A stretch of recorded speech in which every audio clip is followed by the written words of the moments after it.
All right, daily Bible reading. We are at day 12. All right. Yeah. All right, day 12, November 1st, 2025. Okay, Jesus prays in Gethsemane. John 18, 1-2. After saying these things, Jesus crossed the Kidron Valley with his disciples and entered a grove of olive trees. Judas, the betrayer, knew his place because Jesus had often gone there with his disciples. Mark 14:32-42. They went to the olive grove called Gethsemane, and Jesus said, "Sit here while I go and pray." He took Peter, James, and John with him and became deeply troubled and distressed. He told them, "My soul is crushed with grief to the point of death. Stay here and watch with me." He went on a little farther and fell to the ground. He prayed that, if it were possible, the awful hour waiting might pass him by. "Abba, Father," he cried out, "everything is possible for you. Please take this cup of suffering away from me. Yet I want your will to be done and not mine." Then he returned and found the disciples asleep. He said to Peter, "Simon, are you asleep? Couldn't you watch with me even 1 hour? Keep watch and pray so that you will not give in to temptation, for the spirit is willing, but the body is weak." Then Jesus left them again and prayed the same prayer as before. When he returned to them again, he found them sleeping, for they couldn't keep their eyes open, and they didn't know what to say.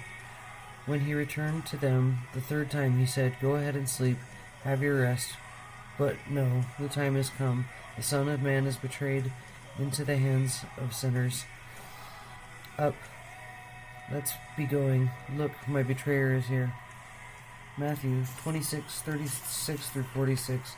Then Jesus went with them to the olive grove called Gethsemane, and he said, "Sit here while I go over and pray." He took Peter and Zebedee's 2 sons, James and John, and he became anguished and distressed. He told them, "My soul is crushed with grief to the point of death. Stay here and keep watch with me."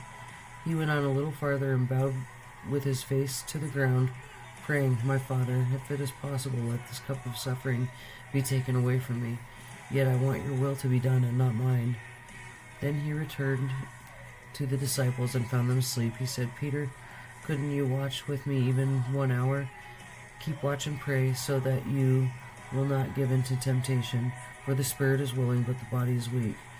Then Jesus left them a second time and prayed, "My Father, if this cup cannot be taken away unless I drink it, your will be done."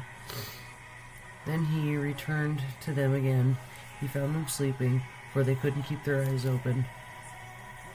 So he went to pray a third time, saying the same things again. Then he came to the disciples and said, "Go ahead and sleep, have your rest.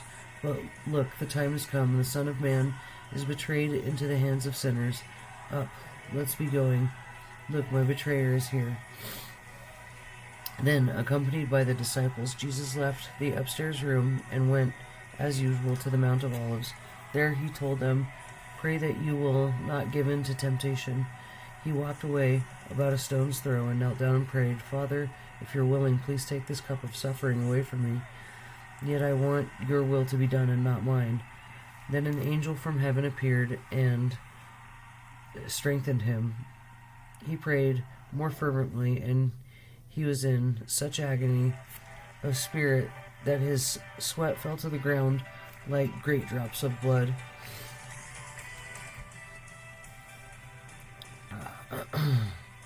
At last he stood up again and returned to the disciples, only to find them asleep, exhausted from grief.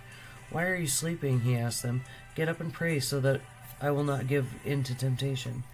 Jesus betrayed and arrested. Mark 14:43-52. And immediately, even as Jesus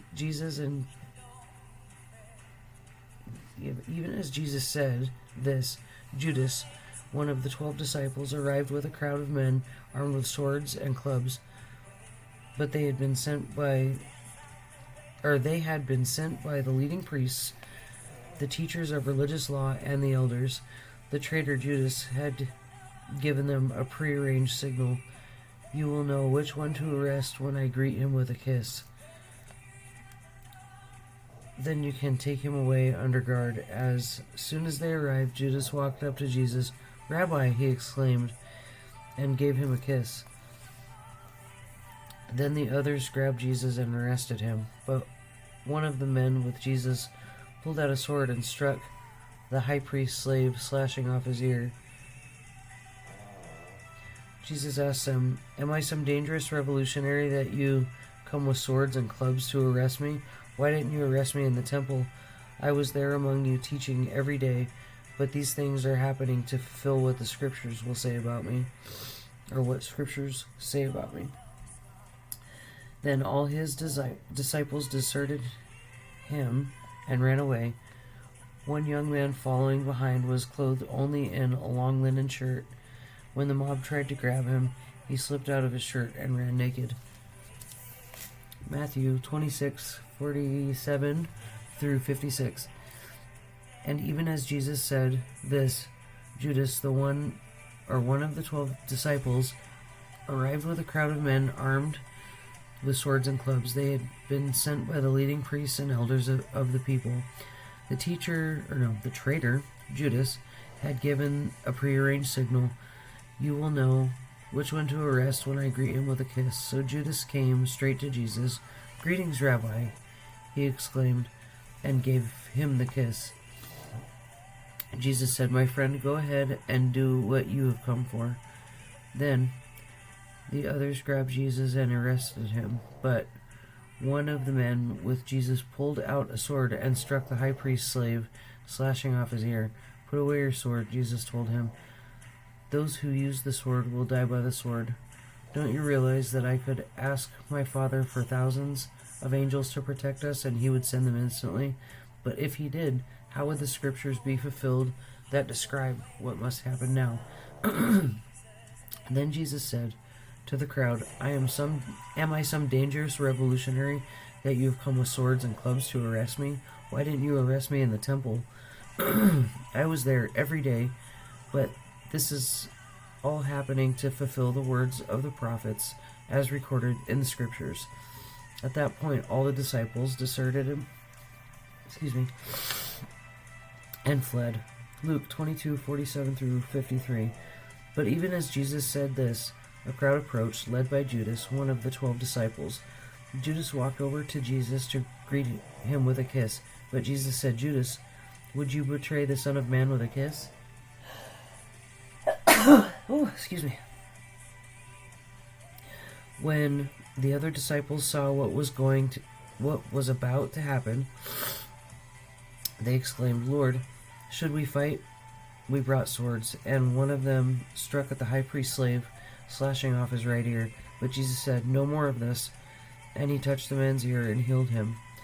Then Jesus spoke to the leading priests, the captains of the temple guard,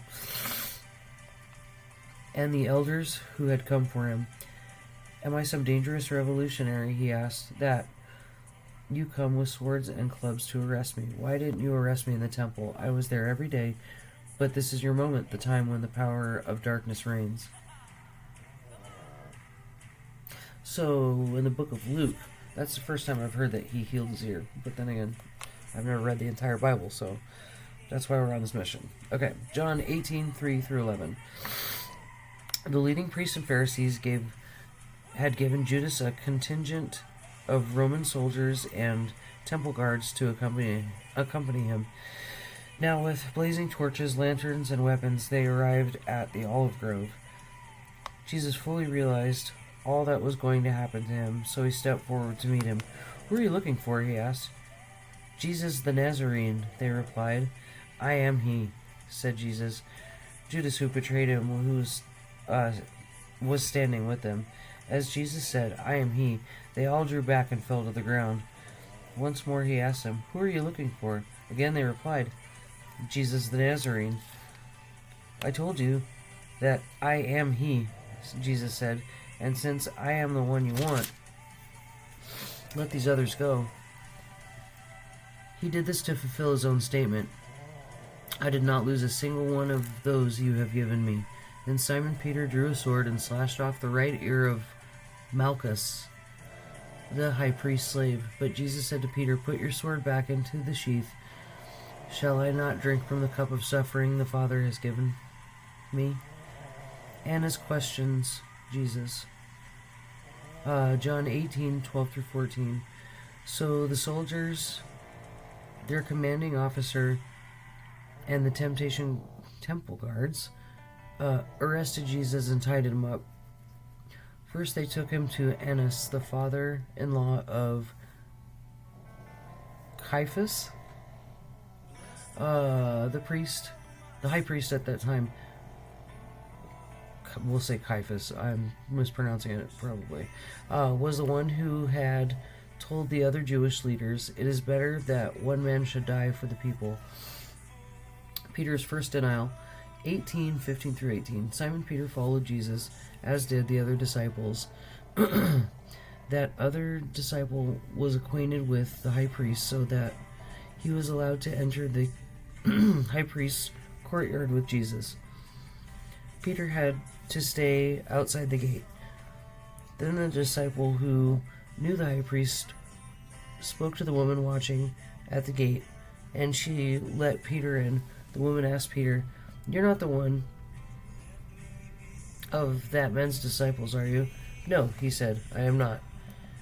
Because it was cold, the household servants and the guards had made a charcoal fire. They stood around it warming themselves, and Peter stood with them, warming himself. The high priest questions Jesus. John 18:19-24.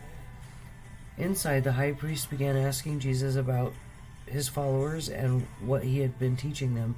Jesus replied, "Everyone knows what I teach. I have preached regularly in the synagogues and the temple, where the people gather. I have not spoken in secret. Why are you asking me this question? Ask those who heard me. They know what I said."